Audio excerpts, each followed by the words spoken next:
Welcome to This Week in Habsland. I am Jordan, and I am joined by my co-host Brian, and we are here each Monday to discuss all things Montreal Canadiens. You can find us on social media, primarily on Twitter and TikTok at HabslandPod. So for this episode, we are recapping the first week of regular season hockey. In part 2 of the episode, we're going to get into some fun fill-in-the-blanks. But Brian, I wanted to dive right into our headlines of the week. I have a feeling I know where you're going to start. What is the top headline of the first week of the season? The top headline has to be Monty le Mur est magnifique à Montréal.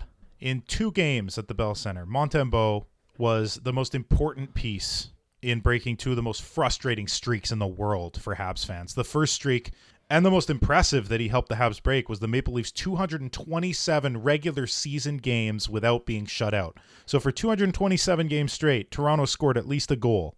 Then they met opening night Monty. He was perfect. He went post to post to Rob Matthews with the glove. He was making pad save after pad save when the Habs just couldn't quell the fire alarm in their own crease. All in all, just being the best damn goalie we've seen play for us since the one and only. He made 48 saves, Jordan. So that 48 save shutout is tied for 17th for saves in a shutout in NHL history. It's second all-time for saves in a shutout from a Canadiens goalie, behind our legendary number 1, Jacques Plante, in 1955, who saved 52 shots. Wow.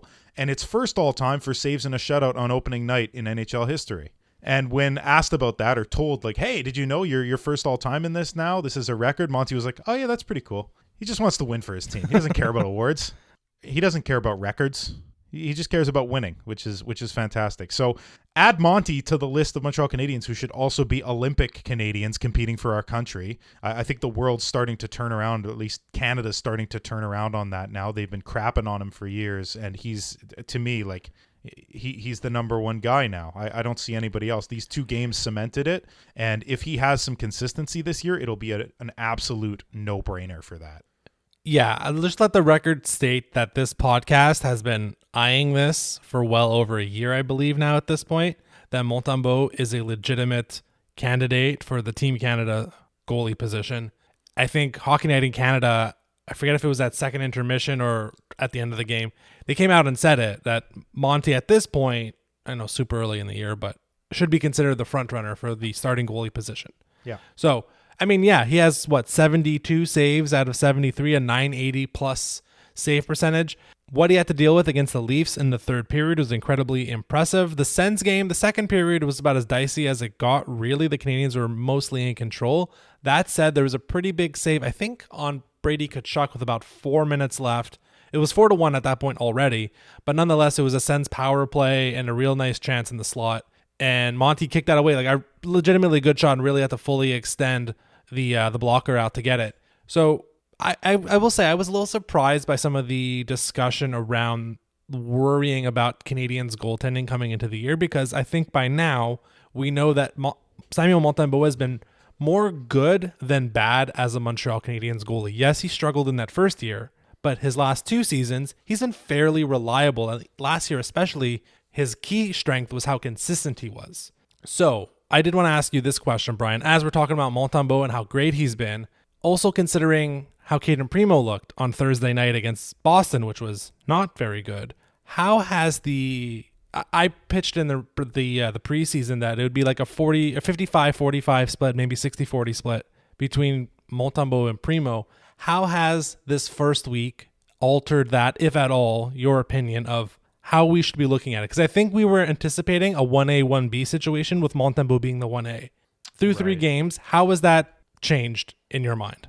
I would really love to say that it hasn't, because it's such a small sample size. And so take all of this with a grain of salt, I guess, because one bad game from Primo should not exclude him from being able to compete in whatever it is, 30, 35 games. I would say that if it persists, if Primo continues to have rough starts, then Montembeault is going to start getting an even bigger share of the starts. I don't think that's going to be the case, though. Primo showed last year, I think that he quelled any fears that we had last year. The jump this year definitely is going to be going from the just under 25 games that Primo played last year to a number that's more like 30, 35. And do those extra 10 starts help him or hurt him? And so, again, I want to say with a big flashing red light, like, it's one game. Everybody relax. He had a rough game. He let in a bad goal or 2. It happens. Every goalie goes through this. I mean, Carey Price had bad games. If our Habs legend Carey Price has had bad games in the past, Patrick Roy had a bad game and it got him traded. Like, everybody has bad games. It happens to the best of us. So settle down on Primo for a little while. I think he's going to come out this week, whatever game they end up giving to him. I think he's going to play a heck of a lot better, and everybody's going to start to settle down. So let's all just give him some time. He's also 24 years old, and when you're young like that, the consistency is not there yet. Monty's 27. He's entering his prime for a goaltender. So that's why the consistency is starting to come into play. 3 years ago, at 24 years old, Monty was not the same goalie as he is now. So let's give that same sort of patience that we offered to Monty to Caden Primo, because he does have very good starter potential still, I believe. Right. I did want to mention specifically about Primo. When the Habs woke up on Thursday morning in Boston, that was already a schedule loss, in my opinion. In part because the Habs had given so much against Toronto the night before. Obviously, they had to travel. Yeah. But also because Boston got destroyed by Florida on opening night. And now that game was on the road, so this was still their home opener. Between it being their home opener, having a day's rest, knowing that they had to come out and smack the Canadiens, especially in that first period. Yeah. That game was always going to be a loss. Primo should have played better. Like, the expected goals, when you look at it in the game against Boston, it was only 3.12 versus 2.71, which indicates a pretty big deficit in net for the Canadiens compared to Jeremy Swayman on the other side, who also didn't play very well, quite frankly. Right. So it sucked because, like, Montembeault had finally deserved to play opening night, but the harder game was Thursday night against Boston, not the Wednesday night against Toronto. It is what it is. I saw people saying that Caden Primo probably shouldn't be playing until the next back-to-back, which I believe is October 25, 26-ish. That's far away. Yeah. You cannot, this is not going to suddenly, at least I don't think it's going to suddenly become Montembeault playing 60 games and Primo playing 22. If you want to see, not this version of Montembeault, because this version of Monty is just like, it's not going to be repeatable. But if you want Monty to stick around a 905, 910 save percentage, his total number of games is in, like, maybe it can get to 54, 55. That's like the highest end, I think. Right. You need to make sure that Primo is reliable and he gets his confidence back. We saw it last year. He lets in a bad goal. He gets destroyed in the game. There could have been an argument to bring Montembeault into the game at some point, but well, so just to jump in, Jordan, I'm looking at it now. That back-to-back would be October 26th and 27th versus St. Louis and then at Philadelphia. So you're talking about an over a 2-week gap between the last time he played and the next time he played. You really want him to get shell-shocked again? That's a good way to do it. Don't give him any play time and then have him come in cold after 2 weeks of nothingness. He's going to play this week. If I had to guess, it'd probably be the LA Kings game at home. Give him a home start on Thursday, a good amount of rest. That might be the way to do it. And then the other thing, you were talking about it being sort of the perfect storm against Boston. Their home opener, they had gotten beat down by a better team. They wanted to show what they had. The Montreal Canadiens being very tired, having nothing left in the tank. It really was a perfect storm, and it's also a sort of encapsulation of what happens when a team who doesn't have an identity yet because they're sort of finishing a rebuild in the Montreal Canadiens plays a team with a fixed identity that, despite the fact that the roles have completely changed, like they have Marchand and a few other guys from that era of Bruins hockey that we remember when we would battle them every year in the playoffs, it seemed. They're the same team, Jordan. They have different pieces, but they're the same team that forechecks and hits really hard, that's extremely punishing, that's very smart defensively. They're the same team. So that's, I don't like throwing praise at our rivals, but you have to throw praise at the Boston Bruins for just being this consistent with their hockey identity for this many years. And that's why they're consistently in the playoffs, despite losing Bergeron and despite losing all those other pieces that were so important to them. Someone else fills the role, gets explained, okay, this is the Bruins' identity, and they just run with it. And so it's very impressive to see, and it's something that I hope the Canadiens are striving for, and I think they are. A different identity, certainly. One based around speed and skill, much more so. But certainly the idea of having that identity and being competitive year after year is a very important one, and I think that's really the next step the Canadiens are taking here, going from a team who's decently good on some nights to consistently playing their game every night and knowing exactly what to expect from them. All right, now while Brian goes and showers off his sins of praising the Boston Bruins, I'll get into the second headline of the week, which reads, something Matheson and Hutson. Now, the Matheson and Hutson discussion, I think, really got to a boiling point on Thursday night against Boston because, yes, Mike Matheson played way too many minutes again, got exposed multiple times, did not look great on the power play.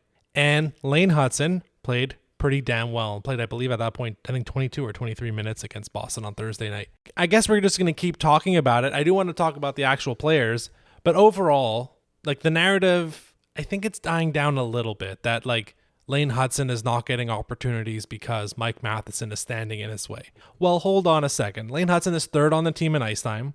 He's behind, yes, Mike Matheson, but also Caden Gooley, who, by the way, is a pretty damn good hockey player. At 5-on-5, Gooley is actually tops on the team at just under 18 minutes a game, followed closely by Matheson at 16 and a half minutes and Hutson at 16 minutes. So at 5-on-5, Matheson and Hutson are essentially getting the same amount of ice time. Now, Matheson getting an extra 3 to 4 minutes from the penalty kill is the biggest differentiating factor. Yes, he's getting more time on the power play too, but Hudson's getting a fair amount of time on the power play at this point as we see it.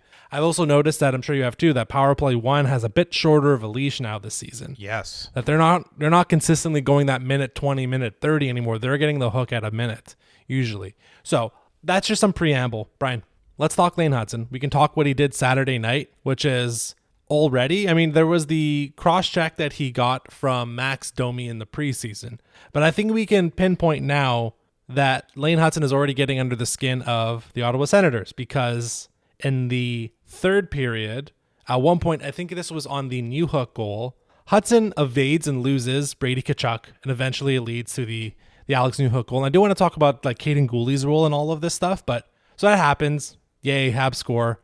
A few minutes later, Hudson's behind the net doing his usual jukes, decory. I don't know how to, like, his wizardry. Yeah. And Brady Tkachuk, I'm sure you've seen this video by now. He's like kind of mocking Hutson with how he's like herky jerky and moving left and right. And I'm like, fan freaking tastic. Yeah, exactly. The captain of a rival team is already bothered by a rookie playing his 5th game in the NHL. How awesome has Lane Hutson been in his first real week of NHL hockey? Lane Hutson has been incredible, eye-opening. He looks like he's going to be a world beater on the blue line. And I'm tired of people telling us that we should quell our expectations or our hope or our whatever they want to call it. Like we're putting too much. We talked about it last week. We addressed it a little bit, how people were getting down on us for talking so highly about Lane Hutson. I think those people might be coming around fairly soon. 4 apples in 3 games. He was a +3. He did have 4 penalty minutes. So let's talk about the bad along with the good. He's a young player who, you know, you've got to keep that in check, the penalty minutes. He got beat on the rush in the Ottawa game. He took a penalty to stop that player's rush chance. Like, it's going to happen. He's a young player. He's a small player who doesn't have the reach. So on occasion, he might get beat like that. So that's a lesson in positioning. Position yourself better, maybe gain a little bit more speed before that rush chance occurs, and then you won't have to take a penalty. That's enough with the bad, because the rest has been absolutely fantastic. His end-to-end rushes, especially on the power play, but just on 5-on-5 as well. Is he now the most composed and intelligent transition player on this team? Not necessarily in terms of passing, but in terms of carrying the puck. The other guy is Nick Suzuki. Slavkovsky's shown it in bursts. Doc has shown it in bursts. Gooley's been half decent and Matheson's been half decent.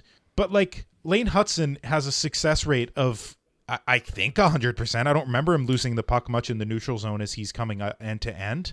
Maybe you can refresh my memory to one, but I don't really remember it. I think you're right in terms of bringing the puck into the offensive zone. There's always going to be an issue with him retaining possession as you get further and further into the offensive zone. And we saw that on the Heineman goal. Yes. Where, he successfully transitions the puck all the way into the offensive zone. And he does a little bit draw, that was technically towards the end of a power play. So there was a 5-on-4. The Habs already had a numbers advantage. And he does draw in an extra defender. He loses the puck.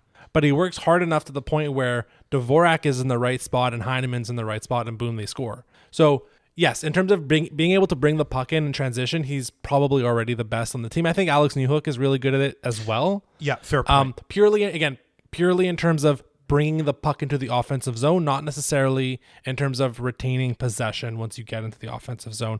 At least yet. Look, every game I seem to change my expectations of this kid. So it's going up and up. Maybe I'll change my tune on that in 2 weeks when I've seen a little bit more. I've been despite the fact that, yes, we are very excited about Lane Hutson, I still tend to be, I think, fairly reserved about my expectations for him. But what he's doing at this point on a nightly basis is just, it keeps making you think, okay, So what can he not do? Like his expected goal percentage, it was flying around Twitter on Thursday night after the Boston game. It was somewhere around 80%. When he was on ice, the Habs expected goal percentage was 80%. And I did have a question for you on that because briefly in the Boston game, St. Louis not only jumbled the forward lines, but jumbled the defensive pairs. And we got to see Lane Hutson and Caden Gooley play together. Unsurprisingly, we went back to the original pairings. That's, I think, a pretty common St. Louis thing at this point. What did you think about Hutson and Gooley? Because like me, my brain was just firing off in a bunch of different directions because I saw the other guy, Gooley, do different stuff suddenly. Yeah.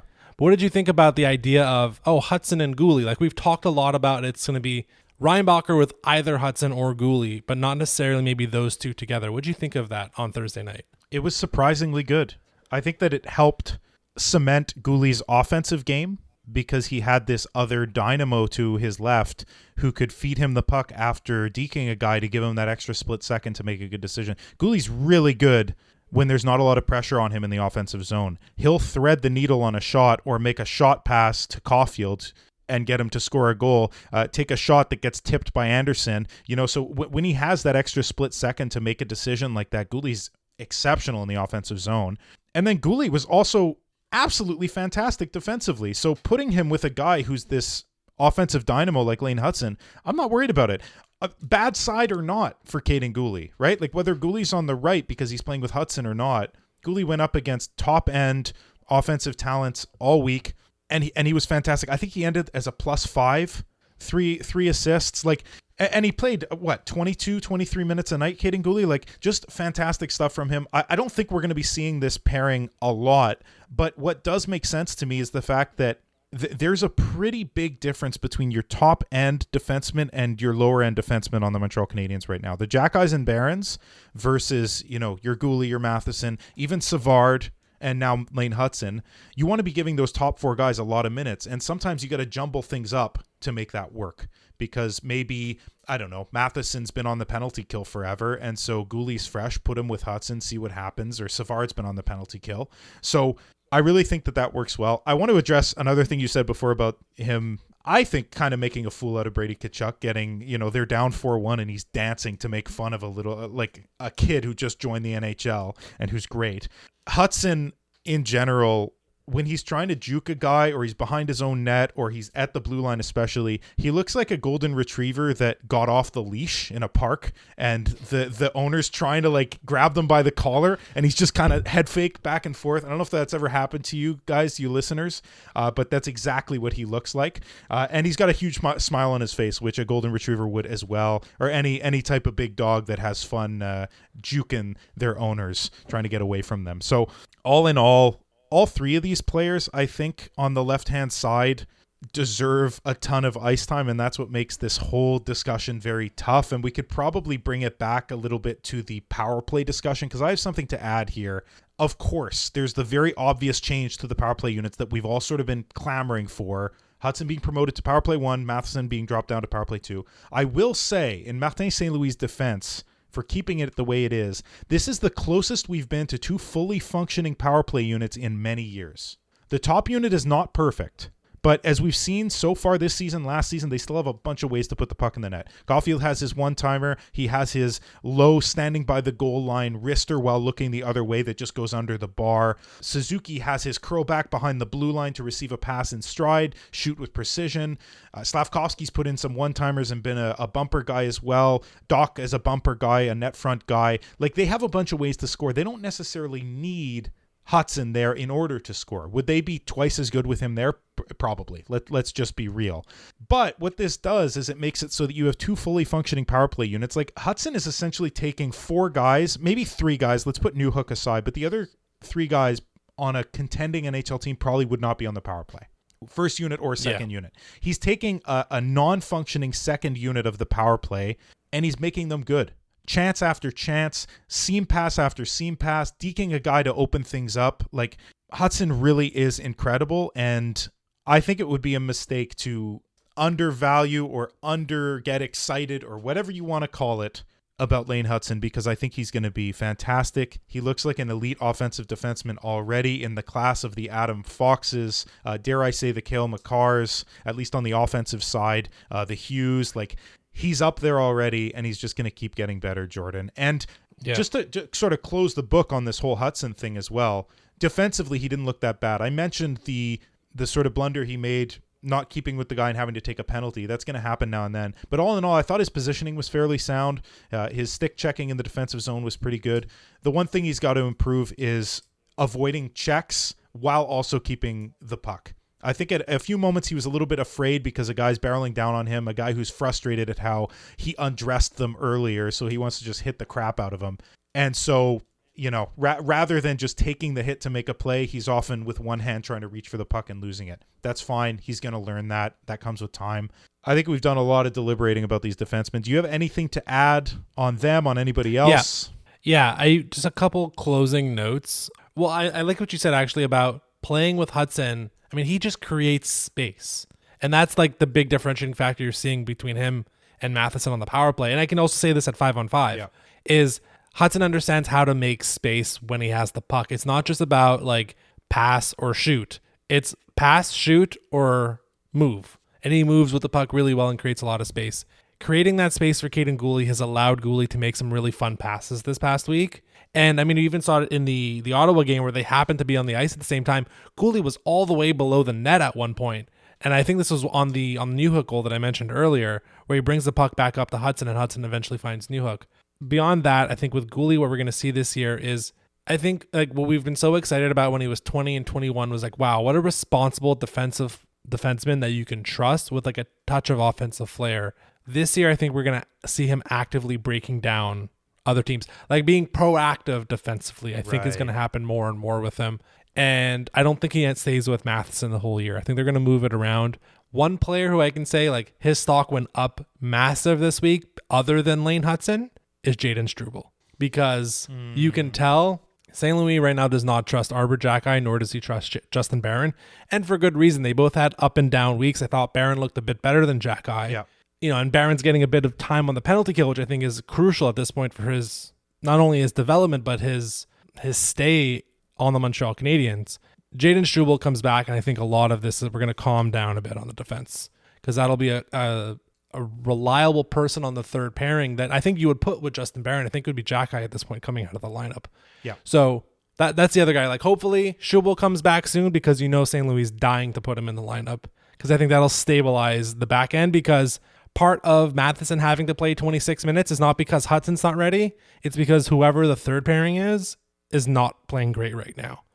And that's where the real imbalance is happening. Yeah. 100%, Jordan. And I think you're right that Gooley will get more ice time soon. I wouldn't be surprised if he became the 1D in terms of ice time by the end of this season for sure. One more thing to throw in about Gooley that I forgot to mention, just a little thing. I blocked 14 shots this week. He leads the entire NHL. Phenomenal. Leads the whole NHL. So just phenomenal stuff from Caden Gooley. I'm speechless. Yeah. We have two other headlines. I think we'll do them pretty quickly, but we had to talk about this. So third headline, Brian, the hunt for 40 is on. Cole Caulfield is, again, career high last year, 28 goals, 4 goals through 3 games this year. That's a good start to get the 40. What have you thought about the early parts of Cole Caulfield's season? Hang on. I'm punching something into my calculator here because I think you misspoke. You said 40. You pronounced 109 wrong. Yeah, 4 divided by 3 times 82 is 109. So the hunt for 110 is on, Jordan. Right. I'm kidding, obviously. He's not going to keep up that pace all year. But fantastic stuff from Cole Caulfield. It's really fun when your dynamic sniper starts the season sniping. Suzuki often starts the year a little, I don't want to say cold, but he starts slow and then he builds. And Slavkovsky so far has started a little bit slow. So for Caulfield to start out red hot and be one of the most lethal snipers in the game right now, that's great news for him. It's great news for the team, especially with Laine out of the lineup. And I think he took that upon himself. I think he saw Laine being out. Or let's say this, I think he saw Laine coming in and said, okay, the pressure's off a little bit. We have this other sniper who can shoot real hard, and the second line's going to contribute offensively, and he'll be there on the power play and all this stuff. And then he goes down, and Caulfield goes, okay, I got to do this myself. I got to do this myself. Yes, Suzuki's going to contribute. Slavkovsky, Anderson will score a couple. Gallagher's been contributing. Like a bunch of guys will score goals, but Caulfield's got to be the prime contributor, and he has been so far. And he didn't do it with just empty netters, Jordan. He didn't. I'd rather him score 2 beauties in a game than score a hat trick like Kucherov did with 2 empty netters. That was just a little pathetic. But So here's the thing about Caulfield and what I've really liked so far. It's the different types of goals that he's scoring. Okay, we can probably classify 2 of them as the classic Caulfield shot from his spot there on the left half wall. Yep. But the other 2, one is basically it's the slap pass we mentioned from Goulet earlier, where Caulfield's right at the net, and he just kind of, I think he saves it almost with his backhand, and then just backhand forehand in the net. And then the 4th goal, which was his second goal of the night against the Senators, was just good old fashioned like following someone on the breakaway, going right to the net, looking for the rebound. Right? It's very much like you play to the whistle. It's I'm going to keep going unless the puck is in the net. Yeah. And it's like, so it's not just like I'm waiting for my sniping opportunities. I'm going to do other things. And like, you can still go to the net as a smaller player without absolutely getting demolished, unless you're Brendan Gallagher. But Caulfield's been doing it in a smart way where he's not getting crushed in front of the net, but you can still go to it. So that's what I've really liked, right? It's not just like, oh my God, 4 snipes, fantastic. Like that shooting percentage is going to regress. No, 2 of the 4 goals he scored, everyone is going to be able to score. Yeah. Because they're open nets, they're right in front of the net. You can just pop that home. So that way, again, if you have this mixture, then yeah, you get the 40, you get the 45, you get the flirt with 50, maybe 109. I don't know, but we can hope. So that's what I've really liked about Caulfield so far. It's a mixture of the different types of goals, and it's probably going to be more snipes at the end of the season. But if it's like 70% snipes and 30% just nose to the net and knowing where to be, that's how you go from a 28 to 32 goal scorer to a 38 to 42 goal scorer. So I've really liked that so far with Caulfield. That's very well said, Jordan. The best goal scorers can score in a variety of ways, and Caulfield has to be that guy as well. Last year, he showed the playmaking aspect, which made players a little bit less likely to just stick to him and block the shot. Now he's showing he can score in very different ways, so they have to defend him in multiple ways. So it's a very nice concoction for an offensive player like Cole Caulfield. And I just noticed something. The Short Kings came out to play this week. Caulfield scoring 4, Lane Hutson being ridiculously good, Brendan Gallagher, who we're going to talk about later, scoring 2. Short Kings playing well for the Montreal Canadiens. Good old times. It seems like this has been the story of the 2000s for the Montreal Canadiens, is Short Kings playing well. So that's a lot of fun too. One super random thing I noticed this week, and if we still did Stat Pack, it would be this week. Every Montreal Canadian player that has picked up a point has either scored or assisted. No one has done both. No way. If you look at the Habs score sheet right now, you might prove me to be incorrect, but if it's Cole Caulfield with 4 goals, no assists, Gallagher with 2 goals and no assists, Slavkovsky 0 goals, 3 assists, Caden Gooley 0 goals, 3 assists, Suzuki has just 1 assist. Like, you're dead on, Jordan.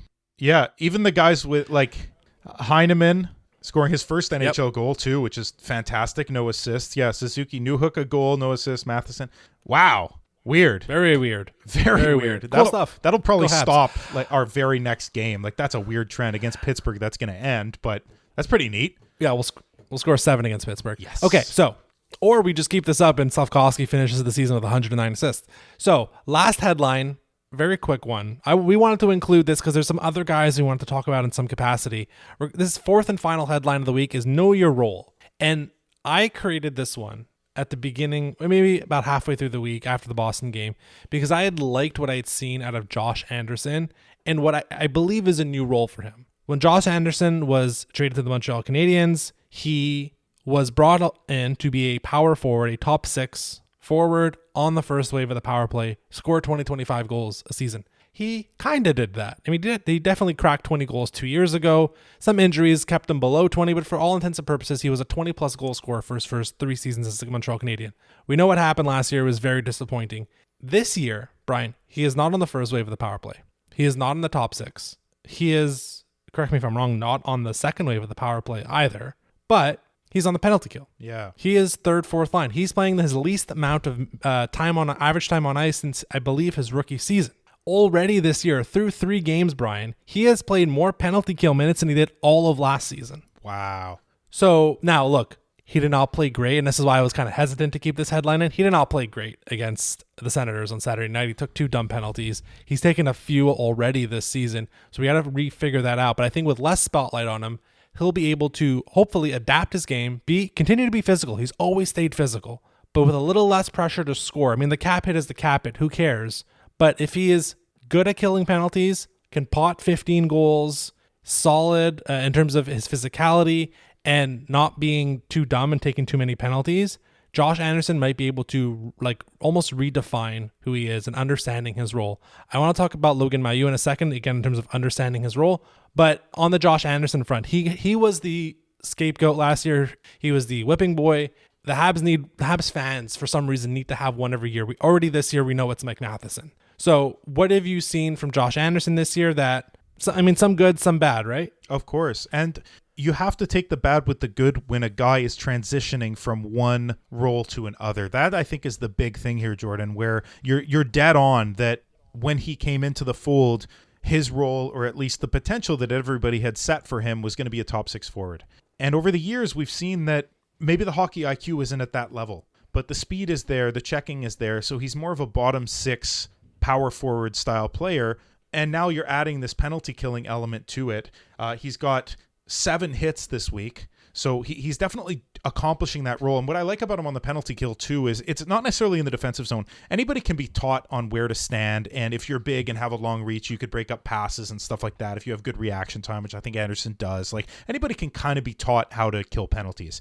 But his workhorse, his ability to be a workhorse, and when the puck is iced, sometimes after he broke up a play and iced the puck, and then he's the first guy into the opposing zone and he holds the puck in their zone for an extra 10 seconds, that's another way to kill penalties. It's one thing to block shots, to get down and dirty, to break up passes in your zone, but once the puck is iced and you get there first, or at least you're putting tons of pressure on the defenseman who just got there, that's another way to kill time in penalties. And that's what he's been doing really, really well. Him taking the penalties, I don't love, but again, that's one of those things that he's sort of learning where the line is in this new role. He's learning what he can do, what he can't do. Arguably, he should have learned it by now because he's always been this physical player, but I think that's okay.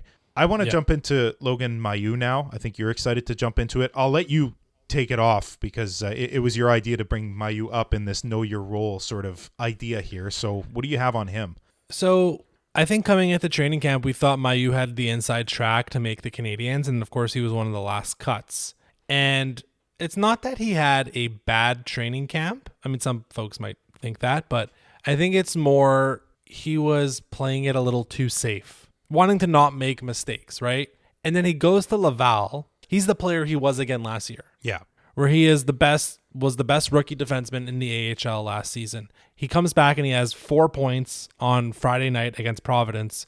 And you're like, oh, yeah, that's right. That's Logan Mailloux. He's jumping up into the rush. He's scoring goals. He's on the power play. He's getting assists. Like, it's almost like he understands his role better in Laval than he did in Montreal. And he wasn't totally, and that's fine. Like, look, he did his first pro year last year where he's like, okay, I know I'm going to be in Laval basically the whole season. And this year it was kind of like, well, I'm going to try to make the Canadiens. But again, it's about, I think he maybe didn't misinterpret his role, but he didn't fully like figure out how to still be Logan Mailloux, but in the NHL. And he goes back to the Rocket and he immediately remembers who he is again. Again, this is about like understanding what your role is, who you are as a player. So I'm sure we'll see Mailloux come up at some point this season. And maybe this will just be, it's not like a wake-up call. It's not like the Habs were like sending him a warning shot. No. It was just like we believe in you still, but like something was just a little bit off. Like you were off by like 4 degrees and like you weren't like going in the right direction exactly. Go back to Laval, remember exactly what makes you great. And then when we call you up in November or December or January, be that person still. So maybe, I don't know, like that was something I definitely like watching him on Friday night against Providence. It was just like, oh, like that's right. That's what Logan Mailloux is supposed to be doing. Obviously, he's not going to be a 4. If he had 4 points a night with the Montreal Canadiens, it'd be a much different story. But like that offensive contributor, the guy that's not afraid to jump into the rush and be physical, that type of player was missing in training camp. And I think him just going back to Laval, for even if it's like for 10, 20 games, I think it'll do a lot of good to him just to like reset in his mind of like, okay, this is what I do. Of course. It doesn't mean they can do the exact same stuff in Montreal, but he can calibrate it down just a bit rather than he dropped it all the way down in the preseason. Yeah, he would just have to be selective. He would just have to pick his spots because there's less time, there's less space in the NHL. So he would just have to be a little bit more observant. I think that's all it is. And he was hella observant in the with the Rocket, like picking his spots. He picked many. Every time there was an opportunity, he took it. So taking the bull by the horns like that offensively is Maillout's game. You're absolutely right. And he's going to learn how to do that in Montreal as well. We said with Slavkovsky that when he first started out, we wanted to see him sort of dominate the AHL before coming to the NHL, and it didn't end up affecting him. Slavkovsky's a great player, and he's going to be elite. But Maillout might be the better example of this, going to the AHL to be dominant offensively, and then coming up to the show when you really understand how you score goals, how you get assists, how you transition into the offensive zone and keep the puck there and then look for a seam. So yeah, Maillout, keep plugging away. A spot will absolutely open up for you on the Montreal Canadiens sooner rather than later. You will not be with the Rocket all year because you're too good for them, frankly. Not for them specifically. Like, we love having you there and watching the Rocket win games in part because of you, but we also want to watch the Canadiens win games in part because of you. So keep plugging away. You'll be with us soon, man. Absolutely. Okay, let's hop into part 2 of the episode where we're going to do some fill in the blanks to talk about some other things. And on this podcast, we have been told at times, not all the time, but at times we're a little too optimistic for a team that's been literally bottom 5 in the NHL the last 3 seasons. And we hear that criticism loud and clear. So, of our we have 3 fill in the blanks. The first one, specifically Brian, is going to challenge you and I to be critical. Though I think we've done that a little bit already. But the first fill in the blank is, it's only been 1 week, but blank is my biggest concern with the team. There is one player-specific one. I'll park that for a second because we actually haven't discussed them at all yet this episode. Structurally, as a team, it's only been 1 week, but breaking the forecheck against a good team is my biggest concern with the Montreal Canadiens. Like, my goodness, versus the Leafs and the Bruins, the Canadiens could not beat their forecheck. Now, there's my second concern potentially overlaps with this, but I think generally the Canadiens had so much trouble breaking out of their own zone on Thursday night and Wednesday night, to the point where it got to the point where there's minute 30, 2-minute shifts pretty consistently for the defensive pairs. So I was curious about how this would go against the Senators at home. Now, the Leafs game was also at home, but the Leafs they're a really good offensive regular season team. The Senators, I was like, okay, it's a more equal level competition. And the Habs I did not really see the same issues against the forecheck, which is why I've classified this as like against good teams. Yeah. But against good teams with really good structure and really good players, I thought the Habs had a real tough time breaking out of the zone, and that kind of tilted the game definitely the Leafs game tilted it. And then the Bruins just destroyed the Habs in the first period because they just could not get out of their own zone. Yeah. The Habs looked afraid against the Bruins when they were coming on the forecheck with those huge bodies, and that's not a comfortable position to be in for a team that's trying to break out of their own zone and compete with this team that has this bruiser identity. So that's really important. And then, yeah, the Leafs, just with their speed and talent and their ability to break out passes, they were excellent at that as well. So I think that's a really astute one, Jordan. I like this as a point to improve upon. Let's say your ability to break out of your own zone, to look for the weak side more often, perhaps to come up with the puck more readily when you're getting it out of the corner. Against the Sens, you're right. It didn't really matter much. They could take that extra second and just sort of relax and look for the ideal pass. But there are those teams that you play against, and we haven't played the one I'm thinking of yet, and that's the Florida Panthers, who did the Bruins in with that same style of forechecking. The Bruins, who were a very good forechecking team. When you play the Florida Panthers, you do not have that extra second to mess around in the defensive zone. They are on you immediately, and you're going to get hit or the puck stolen from you, and they're going to score a goal on you because of it. So you got to be quicker. So I think that's a very good one in terms of a concern with the team, something to improve upon. Yeah, sometimes it's a stylistic matchup that really messes you up, especially if you have a team that plays with 2 forecheckers. So even if you want to swing it around behind the net to the weak side, they'll have a forechecker there already. And that's when you really get hemmed in already, if there's 2 guys below the net line already. So something to definitely monitor in the next couple weeks is how the Canadiens adapt to that. I think they'll get better at it, but it was certainly something they weren't really ready for and how to defend it. And that's young defensemen as well, right? Like that's young defensemen not being used to these different styles of forechecking. So where Matheson and Savard seem to be fairly comfortable and okay, 2 forecheckers, all right, I'll just flip it up to the center of the ice where my center's waiting for it. You know, Barron might not be ready for that. Jack-Eye might not be ready for that, or Hutson. So right. That'll just come with time. That's fine. My next big concern with the Canadiens, and it ties into the issues with the forecheck, is it's only been 1 week, but the long change is one of my biggest concerns with the team. The Montreal Canadiens 5-on-5 Corsi or shot attempt percentage in second periods when it's the long change through 3 games is 24%. In the first and third period with the short change, it is 43%, which is still not great, but you have to account that includes the third period against Toronto, which was just an absolute disaster. And if not for Montembeault, it would have been completely different. So it's still, though, even with that brutal third period against the Leafs, it's 24% versus 43%.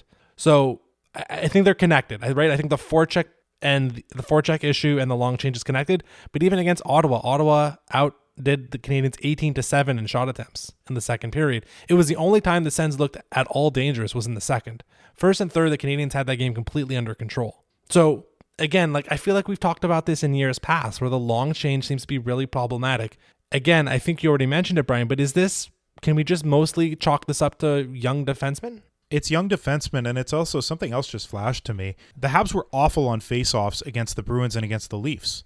That was going to be one of my concerns until they played Ottawa and really righted the ship because they won most of their draws. So I was like, okay, that's not really a concern. They figured it out. But against good teams who take faceoffs really well, we were not good. And that doesn't help your advanced stats either, your Corsi or Fenwick, anything else like that, because especially in the defensive zone, you lose that draw, there's opportunities coming your way. And so that just spikes the offensive opportunities for the opposition. It spikes the Corsi in their favor, not in your favor. And then when you can't convert in the offensive zone a few times in a row because you can't win a draw, that's really not helpful either. Maybe I can restrict this to one player in particular or two, but Kirby Dach.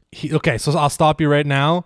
My third and final concern. Yeah. It's only been 1 week, but Kirby Dach is one of my biggest concerns with the team. Face-off specific or in general? In general. Okay, really? So in general, I've not been a huge fan. I think his Corsi number is somewhere in the 30-something%, which is, again, not overly surprising given that the Habs, the team itself, is in the low to mid 40s. But I think, yes, the face-offs have been very concerning. I think the split with Newhook is working as expected. Where Newhook, I don't have Newhook's numbers in front of me, but I know he's still sub 50%, I believe. It's only Suzuki and Evans that are above 50 right now. Yeah, so Newhook is 7-11. Kirby Dach is 1-7. So that's a 39% for Newhook and a 12.5 for Dach. Well, I think it's also the fact that your second line center has only taken 8 faceoffs in 3 games so far. That's not a great sign. I think also he's had chances off the rush. He had a really nice chance against the Sens and against the Bruins. Couldn't finish them, which, again, you're getting chances. It's hockey. Shooting percentages are going to vary, but he's had some chances. There have been some instances of strong cycle chances, but I don't think the Newhook, Armia, Dach trio has been working great so far this year. And we know Slav got on that line for a hot minute against Boston and whatever. It looked fine, but so there's just some concerns early on here with Dach. Look, you're asking me, or I'm asking myself, to find areas of not of criticism but of concern. So I want to bring Kirby Dach forward because Kirby Dach being really good this year is an extremely important step because he is currently penciled in as the second line center, and you hope that's a long-term solution. So yeah, through 3 games, it's definitely concerning. I think he's been, it's not alarming. If we're doing a 1 to 10 panic meter, this would not be anything more than maybe a 6. But it doesn't mean I'm not a little worried. Yeah, fair enough. I mean, I'm mostly just worried about the face-offs because I think the other stuff is just coming. I think it's around the corner. The reason I said that I didn't think he had a bad week is because he didn't play all of last year. So I'm giving him a lot of slack as you played a game and a half last year. They were the 2 first games of the year, and then you missed the entire season. It's going to take a minute for him to get back up to pace. I'm remembering the Kirby Dach from 2 years ago where the only blemish in his game was the faceoffs. And that's a glaring one now. 1-7 is not good. And then making it so that your other guy on your line takes more faceoffs than you because of that, that's glaring. Of course it is. I think the other stuff's going to come. So it's really just a matter of time with Kirby Dach. You said he's the second line center going forward of the future. That's who we hope is sort of penciled in there. I agree with you wholeheartedly. And now Michael Hage is breathing down his neck. So, we talked about Hage last week. Great. That's great. It's pressure from a younger guy who maybe next year is ready. He's playing in the NCAA right now, but maybe next year he's already ready. So that would be fantastic. As for Doc, I think it's just going to be a little bit of time. The faceoffs in general, Jake Evans just over 50. Nick Suzuki 32 and 24, 57.1%. Very good so far. Yeah. Nick, awesome. Oliver Kapanen at 50%. Love that. And then Christian Dvorak, who's supposed to be the faceoff specialist, 38%, 8 and 13. Not great. It's basically the reason he's there, and he's not doing it. So Dvorak, you got to figure out that aspect of your game. So maybe that's a concern as well. A lot of apathy towards Christian Dvorak these days among Habs fans and amongst a lot of people. All right, we got 2 more fill in the blanks. I want to do couple fun ones. So he scored 2 goals this week, so obviously we were going to talk about him. Brendan Gallagher will finish in blank place all time among Montreal Canadiens goal scorers. I'll set the stage quickly. Gallagher came into the season 22nd all time at 218 goals. He is now up to 220. He's 1 behind Guy Carbonneau for 21st. Brian, how high can he get? Let's take this step by step. Brendan Gallagher has 3 seasons remaining on his contract. It ends in 2027. Gally will be 35 years old. Last year, Gallagher scored 16 while only missing 5 games, his healthiest season since before COVID. Staying healthy is going to be the key for him, 100%, because at his size and the way he plays, I'm sure a lot of us are just flat out impressed that he's even played this long to begin with. But 3 more seasons of healthy Gally, that's the dream. That's what we all want to see. And then we could talk about a cheap extension, but I think I'm going to keep my prediction to what he'll do in the next 3 years. That's what I want to think about right now. So these 3 opening games to the 24-25 season were some of Gallagher's best in the past few years. I really believe that. He looks like he's ready to get back to business, score a good 20-something this year. Next year, perhaps that number's a little closer to 15, and then maybe in his contract year, he'll put up a good 10, something like that. I think that's a reasonable estimate for Brendan Gallagher at this age. That's 45. I've baked in some regression, but I'm banking on mostly good health for Gally to hit that number. Currently, like you said, he's 22nd all-time. He's got 220, 1 goal behind Guy Carbonneau, 3 behind Pete Mahovlich. Those 45 that I'm predicting he'll score by 27, that would put him at 10th all-time with 265 goals. That's right behind Aurel Joliat and right ahead of Mario Tremblay. Some pretty incredible company for a small 5th-round pick playing most of his career in a low goal-scoring era. Do you think that that's a fair estimate? Am I being too bullish on Gallagher because I love him so much? What do you think, Jordan? I was going to say, like, just to call you a hater, I'm going to say he's going to finish 9th. I think he's going to get passed over Aurel Joliat, and I think it'll be in those extra years. I think maybe he's good for, like, I don't know, 35 goals over the next 3 seasons, 40 maybe, if it's a good season. And then I could totally see the Habs keeping him on with 1-year contracts. And like, he might not be playing every night at that point. He might only play 40, 50 games, but I think he'll stick around. There's no downside here of saying like he's gonna not finish 9th. Like, let's root for it. I think what's funny, I think we both kind of figured out, if you see the Habs all-time goal scoring list, once you get to 9th, the gap between 9 and 8, which I believe it's Henri Richard, it's like 100 goals. Yeah. So basically, for any mortal, like when we get the Caulfield and Suzuki getting to these numbers in 3 to 6 years, maybe we can think about the top 8. But for any mere mortal, top 9, like 9th is like the most achievable spot. So let's just do it. Let's put Gally at 9. He would need 50 goals from this point onwards to get to that. I don't think that's outlandish. One interesting note, Gally is actually tied with Caulfield right now for most shots on the team through 3 games, with 10 shots on goal. And I want to talk about the shots all time as well, Jordan. Gallagher's sitting at 9th in Habs shots all time. And they didn't track this throughout all history, obviously. That's a little caveat here. But he's just behind Steve Shutt. He's at 22, 53. He could absolutely pass Shutt, Lapointe, Plekanec, Cournoyer. Like, he needs another 200 shots, under 200 shots to get 5th to pass Cournoyer. Totally doable for Gallagher. The amount that he shoots, he could get that in 2 seasons. And then he's breathing down the neck of Jean Beliveau, Jacques Lemaire, Henri Richard, and Guy Lafleur. Probably Jean Beliveau is the last one he could possibly pass. He'd need like another 400 shots.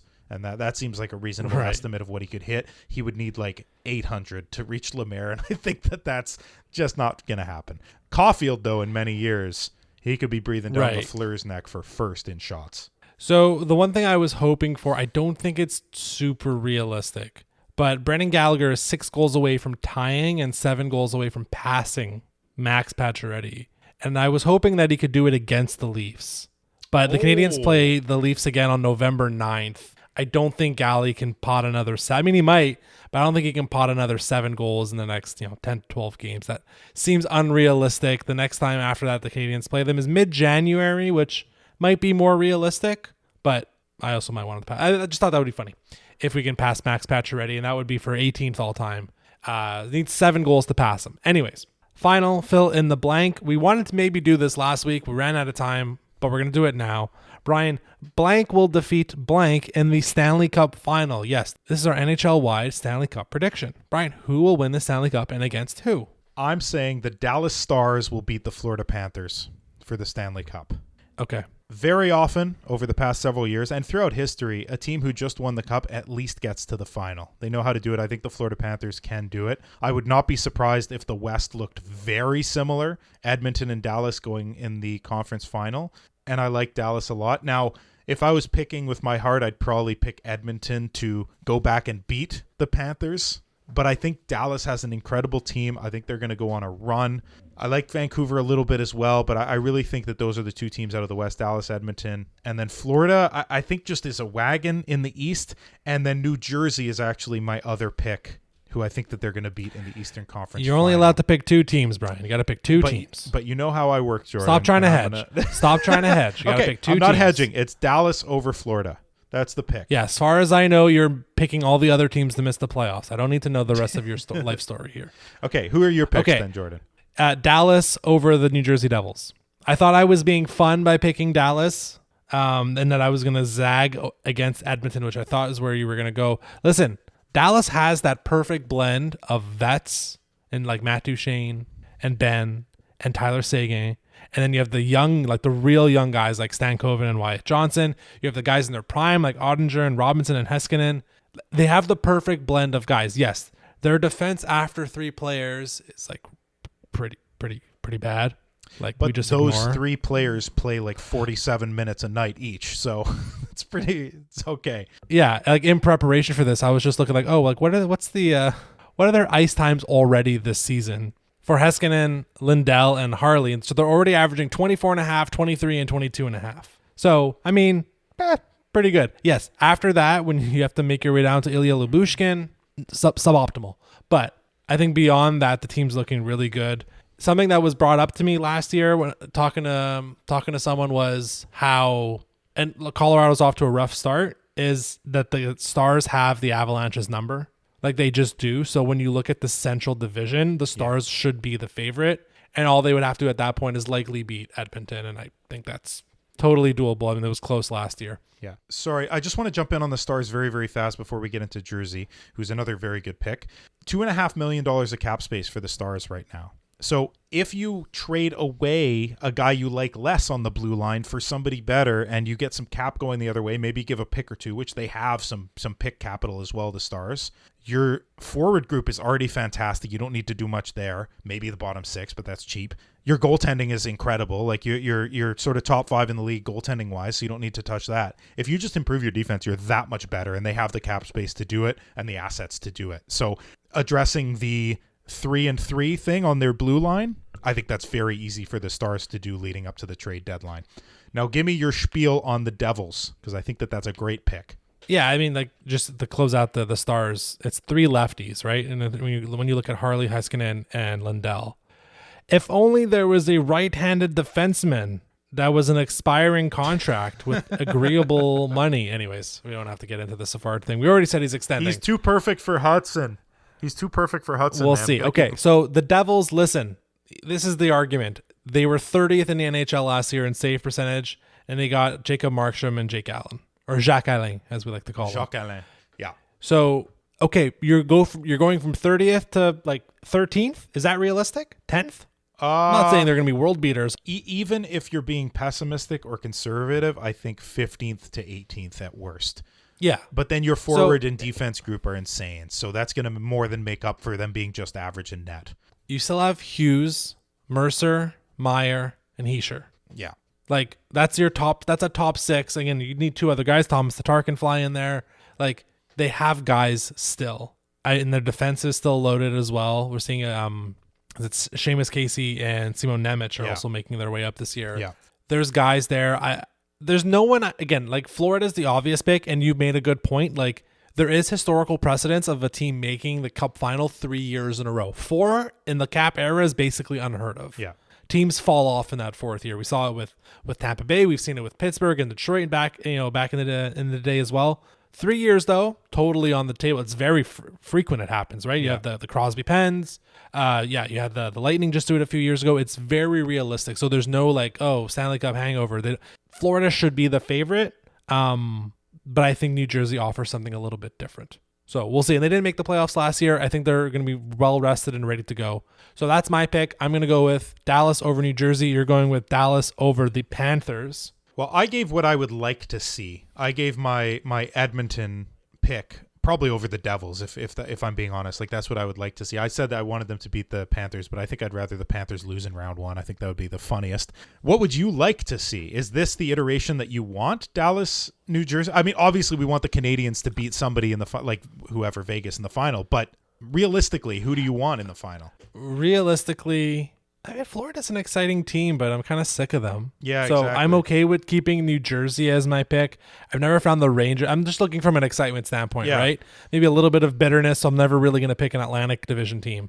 So of the Central Division teams, of the Metro Division teams, I think it'd be New Jersey that would be the one that would provide the most exciting games. Yeah. And then if you go out west, there's a ton of exciting teams. I mean, Colorado making it back would be great. I just can't get that image of that series that they played last year out of my head. And that might be me overthinking it and using revisionist history. But no, if it's me picking, it's Edmonton over New Jersey. Yeah, exactly. Because you have to let's end the stupid streak. Let's get McDavid his first cup. Yeah. Like, he already won a Conn Smythe, the poor guy. Like, that would be the pick. If I'm picking with my heart, it's Edmonton over New Jersey. If I'm picking with my head, it's Dallas over New Jersey. Should be a fun season. Yep, I agree. Okay, so we'll wrap up this episode of This Week in Habsland. We'll be back next week to talk more hockey. Habs played a ton more games. You can follow us on social media at HabslandPod. And if you like what you heard, please feel free to leave a 5-star rating on Spotify and Apple Podcast. Until next Monday, go Habs.